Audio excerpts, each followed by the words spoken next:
നമസ്കാരം. മലയാളി വാർത്തയിലേക്ക് സ്വാഗതം. വീണ്ടും തിരുവനന്തപുരം കോർപ്പറേഷന്റെ പ്രവർത്തനം കയ്യടി നേടുകയാണ്.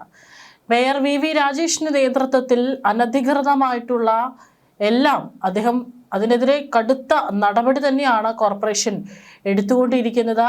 കഴിഞ്ഞ ആഴ്ച നമുക്കറിയാം, തിരുവനന്തപുരം പാളയം മാർക്കറ്റിൽ അനധികൃതമായി കയ്യേറി വെച്ചിരുന്ന പല കെട്ടിടങ്ങളും അദ്ദേഹം ഒഴിപ്പിക്കുക ചെയ്തിട്ടുണ്ടായിരുന്നു. കൃത്യമായിട്ട് എന്താണ് തൻ്റെ നഗരത്തിന് ആവശ്യം അത് കണ്ടെത്തി അത് കൃത്യമായിട്ട് ജനങ്ങളിലേക്ക് എത്തിക്കുകയും ജനങ്ങൾക്ക് അവരുടെ ജീവിതം ഏറ്റവും സുഗമമായി തന്നെ കഴിയാനുള്ള എല്ലാ കാര്യങ്ങളും കോർപ്പറേഷന്റെ ഭാഗത്ത് നിന്ന് ചെയ്തുകൊണ്ടിരിക്കുകയാണ്. CPM കടുത്ത വിമർശനമാണ് ഉന്നയിച്ചുകൊണ്ടിരിക്കുന്നത്. ഇത്രയും വർഷ കാലയളവിൽ CPMന്റെ നേതൃത്വത്തിലുള്ള കോർപ്പറേഷൻ ഭരണം ഇവിടെ എന്താണ് കാണിച്ചു കൂട്ടിയത് എന്നുള്ളത് കൃത്യമായിട്ട് ജനങ്ങൾക്കറിയാം. ഈ കോർപ്പറേഷനാണ് ഇത്രയും വർഷം തുടർച്ചയായി ഭരിച്ച കോർപ്പറേഷനാണ് വെറും മാസങ്ങൾ മാത്രമായിട്ട് അധികാരം കിട്ടി ഭരിച്ചു തുടങ്ങിയിട്ടുള്ള BJP നേതൃത്വത്തിലുള്ള കോർപ്പറേഷനെ നോക്കി പല വിമർശനങ്ങളും ഉന്നയിക്കുന്നത്. ഏതായാലും ജനങ്ങളുടെ കയ്യടി അത് കോർപ്പറേഷൻ നേടിക്കഴിഞ്ഞു, അല്ലെങ്കിൽ മേയറുടെ നേതൃത്വത്തിലുള്ള പ്രവർത്തനങ്ങൾക്ക് കയ്യടി നേടിക്കഴിഞ്ഞു എന്ന് തന്നെ വേണം പറയാം. ഇപ്പോഴിത് ഏറ്റവും ഒടുവിലായിട്ട് തിരുവനന്തപുരം ആലയറ മിനി സിവിൽ സ്റ്റേഷനിൽ അനധികൃതമായി പ്രവർത്തിച്ച CPM ഓഫീസ് തിരുവനന്തപുരം കോർപ്പറേഷൻ ഒഴിപ്പിച്ചിരിക്കുകയാണ്. കോവിഡ് കാലത്ത്, അതായത് വർഷങ്ങൾക്ക് മുമ്പ്, ഒരു ഹെൽപ്പ് ഡെസ്കായി പ്രവർത്തിച്ച കെട്ടിടമാണ് പിന്നീട് അത് അനധികൃതമായി അതൊരു പാർട്ടി ഓഫീസാക്കി മാറ്റിയത്. അതായത് കോവിഡ് കാലത്ത് ഒരു ഹെൽപ്പ് ഡെസ്ക് ആയിട്ടാണ് ഇത് പ്രവർത്തിച്ചിരുന്നത്. അത് നമുക്കറിയാം, ആ സമയത്തൊന്നും പലപ്പോഴും പുറത്തിറങ്ങാൻ പറ്റാത്ത സാഹചര്യമായിരുന്നു. അപ്പോൾ അതിന് വേണ്ടിയിട്ടാണ് കോർപ്പറേഷൻ അതൊരു ഹെൽപ്പ് ഡെസ്ക് ആയിട്ട് പ്രവർത്തിച്ചിരുന്നത്. പിന്നെ കോവിഡ് കാലമൊക്കെ മാറി സാധാരണ നിലയിലേക്ക് ജനജീവിതം വന്നപ്പോൾ അത് പാർട്ടി ഓഫീസായിട്ട് അങ്ങ് തീരുമാനിച്ച് അതങ്ങ് പ്രവർത്തിക്കാൻ തുടങ്ങി. ആര് തീരുമാനിച്ചു? അന്ന് കോർപ്പറേഷൻ ഭരിച്ചിരുന്ന ഭരണാധികാരികൾ തന്നെ. പിന്നീട് സിവിൽ സ്റ്റേഷനോട് ചേർന്നുള്ള ഇടവഴി കെട്ടിയടച്ച് അതിന് മുകളിൽ ഷീറ്റ് ഇട്ടാണ് പാർട്ടി ഓഫീസ് നിർമ്മിച്ചത്. നഗരസഭാ ജീവനക്കാരും ഹെൽത്ത് സ്ക്വാഡും ചേർന്നാണ് നിർമ്മാണം പൊളിച്ചു മാറ്റിയത്. പാർട്ടി കൊടികളും തോരണങ്ങളും നോട്ടീസുകളും ബാനറുകളും അരിവാൾ ചുറ്റിക നക്ഷത്രവും ഇവിടെ നിന്നും കോർപ്പറേഷൻ അധികൃതർ നീക്കം ചെയ്തിട്ടുണ്ട്.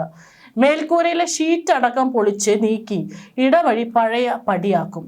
കോർപ്പറേഷൻ കെട്ടിടത്തിലെ മുറിയിലിരുന്ന് CPM നേതാവ് മദ്യപിക്കുന്ന ദൃശ്യങ്ങളും ജനൻ TVക്ക് ലഭിച്ചിട്ടുണ്ടായിരുന്നു എന്നാണ് റിപ്പോർട്ടുകൾ.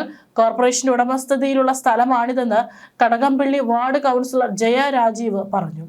കോവിഡിന് ശേഷം വർഷങ്ങളായി ഇത് പാർട്ടി സെന്ററായാണ് ഇത് പ്രവർത്തിക്കുന്നത്. സിവിൽ സ്റ്റേഷന്റെ 4ാം നിലയും CPM കയ്യേറി പാർട്ടി യോഗങ്ങൾക്ക് മറ്റും ഉപയോഗിക്കുകയാണ്.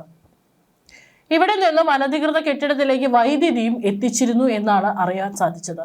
ഇവിടെ പൊതുജനങ്ങൾക്കായി ചെറിയൊരു പദ്ധതി ആരംഭിക്കാൻ ഒഴിഞ്ഞു തരണമെന്നാവശ്യപ്പെട്ട് അറിയിപ്പ് നൽകുകയും നോട്ടീസ് പതിക്കുകയും ചെയ്തിരുന്നു. എന്നാൽ CPMന്റെ ഭാഗത്തു നിന്ന് യാതൊരു പ്രതികരണവും ഉണ്ടായില്ല. തുടർന്നാണ് ഒഴിപ്പിക്കാൻ തീരുമാനിച്ചത്.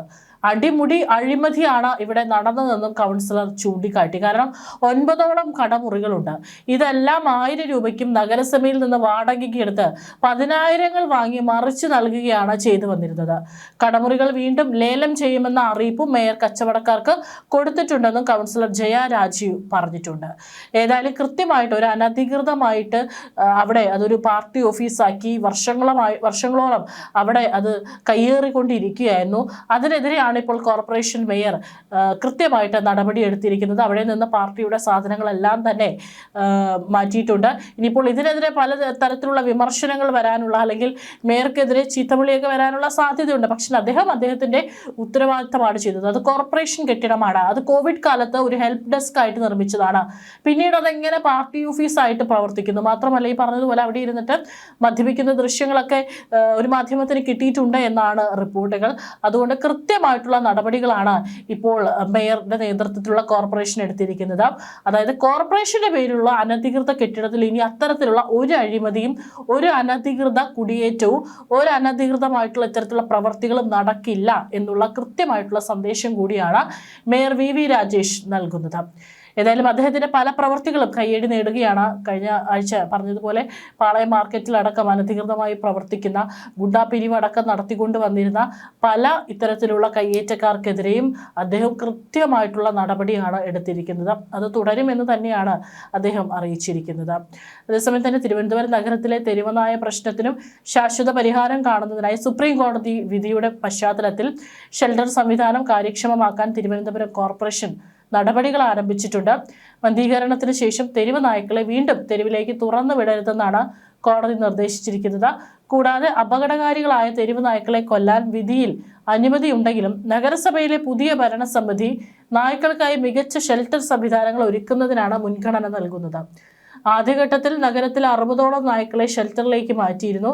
ഇതിന് പിന്നാലെ കരികുളത്തെ ഷെൽട്ടറുമായി ബന്ധപ്പെട്ട ചില പരാതികളും പ്രതിഷേധങ്ങളും ഉയർന്ന പശ്ചാത്തലത്തിൽ പുതിയ നീക്കങ്ങൾ അതീവ ജാഗ്രതയോടെയാണ് നഗരസഭ നടത്തുന്നത്.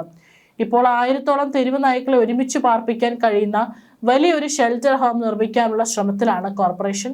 ഇതിനായി ഒരു NGOയുമായി സഹകരിച്ച് ജനവാസ മേഖലയ്ക്ക് പുറത്തായി അനുയോജ്യമായ സ്ഥലം കണ്ടെത്തുകയും നിർമ്മാണ പ്രവർത്തനങ്ങൾ പുരോഗമിക്കുകയും ചെയ്യുന്നുണ്ട്. ഏതാനും മാസങ്ങൾക്കുള്ളിൽ ഈ അത്യാധുനിക ഷെൽട്ടറിന്റെ നിർമ്മാണം പൂർത്തിയാകുമെന്നാണ് പ്രതീക്ഷിക്കുന്നത്. നായ്ക്കളെ പൂർണ്ണമായും പുതിയ ഷെൽട്ടറിലേക്ക് മാറ്റിയതിനു ശേഷം മാത്രമേ ഷെൽട്ടർ ഹോമിനെ കുറിച്ചുള്ള കൂടുതൽ വിവരങ്ങൾ പുറത്തുവിടുകയുള്ളൂ എന്ന നിലപാടിലാണ് മേയറും അധികൃതരും. ഈ പുതിയ സംവിധാനം പൂർണ്ണ സജ്ജമാകുന്നതോടെ നഗരത്തിലെ തെരുവുനായ പ്രശ്നത്തിന് വലിയൊരു പരിഹാരമാകുമെന്നാണ് നഗരസഭ കണക്കുകൂട്ടുന്നത്. അതുപോലെ കഴിഞ്ഞ ദിവസവും മേയർ ഒരു മാധ്യമത്തോട് നൽകിയിട്ടുള്ള ഫോൺ സംഭാഷണത്തിൽ ചില ഭാഗങ്ങളും ഏറെ വൈറലായിട്ടുണ്ടായിരുന്നു. അതായത് നഗരത്തിൽ വെള്ളക്കെട്ട് രൂപപ്പെട്ടപ്പോൾ അതിനെ മാധ്യമങ്ങൾ അദ്ദേഹത്തെ വിമർശിച്ചുകൊണ്ടാണ് കോർപ്പറേഷനിൽ ഭരണം പിടിച്ചെടുത്തിട്ട് ഇപ്പോൾ എന്തായി എന്നുള്ള തരത്തിൽ ചോദ്യം ചോദിച്ചപ്പോൾ അദ്ദേഹം കൃത്യമായി തന്നെ മറുപടി നൽകിയിട്ടുണ്ട്. കുറച്ച് മാസം മാത്രമേ തങ്ങളുടെ പാർട്ടി ഇവിടെ കോർപ്പറേഷനിൽ അധികാരം നേടിയിട്ടുള്ളൂ. അതിനിടയിൽ ഞങ്ങൾ പല ഓടകളും വൃത്തിയാക്കിയിട്ടുണ്ട്, നടപടികളൊക്കെ തന്നെ നടന്നുകൊണ്ടിരിക്കുകയാണ് എന്നുള്ള തരത്തിൽ അദ്ദേഹം മറുപടി നൽകിയതും വലിയ രീതിയിൽ അത് ചർച്ചയാവുകയൊക്കെ തന്നെ ചെയ്തിട്ടുണ്ടായിരുന്നു. ഏതായാലും ഇത്രയും കാലം ഭരിച്ചതിൽ CPMന്റെ നേതൃത്വത്തിലുള്ള കോർപ്പറേഷൻ ഭരണത്തിന് കിട്ടേണ്ടിയിരുന്ന കയ്യടിയായിരുന്നു ഇപ്പോൾ കുറച്ച് മാസത്തെ ഭരണം കൊണ്ട് മേയർ VV രാജേഷിന്റെ നേതൃത്വത്തിലുള്ള കോർപ്പറേഷന് ലഭിച്ചുകൊണ്ടിരിക്കുന്നത്.